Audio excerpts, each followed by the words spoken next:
আপনার মনে দুঃখ গোপন কথা ভুলেও এই 5 জনকে বলবেন না, তাহলে আপনার জীবনের সমস্যা বাড়তেই থাকবে, মনের উপর চাপ বাড়বে এবং একের পর এক বিপদে জড়িয়ে পড়বেন আপনি। সাবধান করেছেন চাণক্য। জেনে নিন নিজের গোপন কথা কাদের বলবেন না। সাধারণভাবে বলা হয় যে দুঃখ মানুষের সঙ্গে ভাগ করলে তা কমে, সুখ ভাগ করলে তা বাড়ে।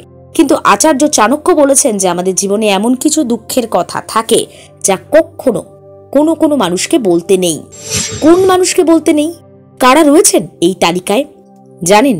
যদি এদের আপনি জীবনের সমস্যার কথা, দুঃখের কথা বলেন, তাহলে সমস্যা বাড়বে, মনের উপর চাপ বাড়বে, বিপদে জড়িয়ে পড়বেন। কাদের কথা বলা হচ্ছে?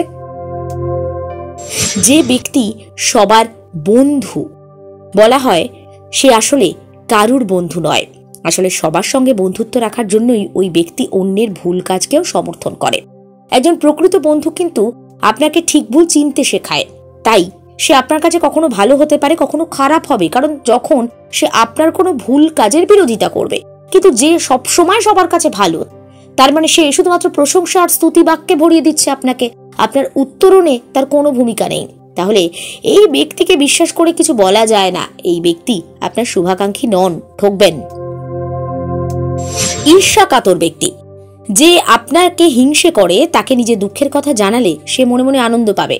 এরা সবসময় চায় যাতে আপনার ক্ষতি হয়। আপনার দুঃখের কথা শুনে দুঃখ কমানোর বদলে কি করে বাড়ানো যায়, এরা সেই চেষ্টা করে। স্বার্থপর ব্যক্তি, যারা স্বার্থপর তারা নিজেদের ছাড়া অন্য কাউকে নিয়ে ভাবে না। এদের কাছে নিজের ভালো থাকাটাই সব থেকে গুরুত্বপূর্ণ। তাই নিজের জন্য এরা অন্যের ক্ষতি করতে পিছপা হয় না। এদের যদি গোপন কথা বলেন, বিপদ তো আপনারই। যে অন্যকে নিয়ে মজা করে, দেখুন কিছু মানুষ অন্যের দুর্বলতা নিয়ে মজা করে। তাকে যদি বলেন আপনার কষ্টের কথা, সে মনে মনে আনন্দ পাবে, আপনি দুঃখ পাবেন।